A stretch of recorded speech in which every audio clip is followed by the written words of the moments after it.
ಯಾವಾಗ್ಲೂ ಒಂದೇ ತರ ಚಿಕನ್ ಕರಿ ಮಾಡಿ ನಿಮಗೆ ಬೇಜಾರಾಗಿದ್ರೆ ಈ ಡಿಫ್ರೆಂಟ್ ಆಗಿರೋ ಗೋವನ್ ಸ್ಟೈಲ್ ಚಿಕನ್ ಕರಿ ಒಮ್ಮೆ ಟ್ರೈ ಮಾಡಿ, ಖಂಡಿತ ನಿಮ್ಗೆ ಇಷ್ಟ ಆಗುತ್ತೆ. ನಮಸ್ಕಾರ, ನಾನು ರೋಹಿತ್ ಅಥವಾ ಶೆಫ್ ಮಚಾ. ಬನ್ನಿ ಇದು ಹೇಗೆ ಮಾಡೋದು ಅಂತ ನೋಡೋಣ.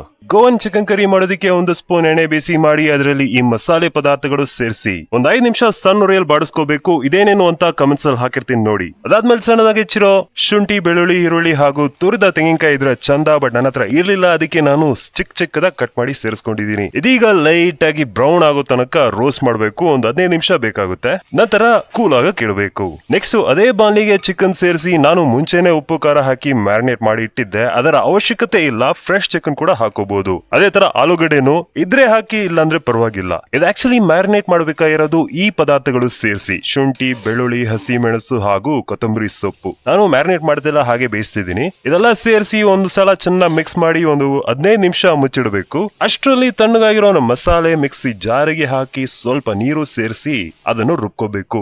ತರಿಯಾಗಿರ್ಬೇಕು. ಮಿಕ್ಸಿ ಜಾರಲ್ಲಿ ಸ್ವಲ್ಪ ನೀರ್ ಹಾಕಿ ವಾಶ್ ಮಾಡಿ ಸೇರಿಸ್ಕೊಳ್ಳಿ. ಈಗ ಚಿಕನ್ ಆಲ್ಮೋಸ್ಟ್ ಒಂದು 3/4 ಭಾಗ ಬೆಂದಿರುತ್ತೆ. ಅದಕ್ಕೆ ನಮ್ಮ ಮಸಾಲೆ ಹಾಕಿ ಉಪ್ಪು ಖಾರ ಕನ್ಸಿಸ್ಟೆನ್ಸಿ ಎಲ್ಲ ಅಡ್ಜಸ್ಟ್ ಮಾಡಿ ಮತ್ತೊಂದು 10 ರಿಂದ 12 ನಿಮಿಷ ಬೆಂದ್ರೆ ಸಾಕು, ರೆಡಿ. ಕೊನೆದಾಗ ಸ್ವಲ್ಪ ನಿಂಬೆ ರಸ ಹಾಕಿ ಬಿಸಿಯಾಗಿ ಸರ್ವ್ ಮಾಡ್ಕೊಳ್ಳಿ. ಈ ಗ್ರೇವಿ ಆಕ್ಚುಲಿ ಸ್ವಲ್ಪ ಗಟ್ಟಿಯಾಗಿರ್ಬೇಕು, ಬಟ್ ನಾನಿಲ್ಲಿ ರೈಸ್ ಜೊತೆ ಸರ್ವ್ ಮಾಡೋದಕ್ಕೆ ಸ್ವಲ್ಪ ಲೂಸ್ ಕನ್ಸಿಸ್ಟೆನ್ಸಿ ಇದೆ. ಇದು ಒಂದು ಫೇಮಸ್ ಗೋವನ್ ಚಿಕನ್ ಕರಿ. ಇದರ ಹೆಸರು ಚಿಕನ್ ಶಾಕುತಿ ಅಂತ. ಇದೇ ಸೇಮ್ ರೆಸಿಪಿಯಲ್ಲಿ ನೀವು ಮಟನ್ ಕೂಡ ಮಾಡಬಹುದು, ಬಟ್ ಮಟನ್ಗೆ ಸ್ವಲ್ಪ ಬೇವ್ ಜಾಸ್ತಿ ಬೇಕಾಗುತ್ತೆ. ಇದೇ ತರ ಹಲವಾರು ವಿಭಿನ್ನ ರೆಸಿಪಿಗಳನ್ನು ತರ್ತಾನೆ ಇರ್ತೀನಿ ಮುಂಬರೋ ದಿನಗಳಲ್ಲಿ. ಅದರ ಬದಲಿಗೆ ನನಗ್ ಬೇಕಾಗಿರೋದು ನಿಮ್ಮ ಪ್ರೀತಿ, ಪ್ರೋತ್ಸಾಹ ಒಂದು ಮಾತ್ರ. Thank you so much.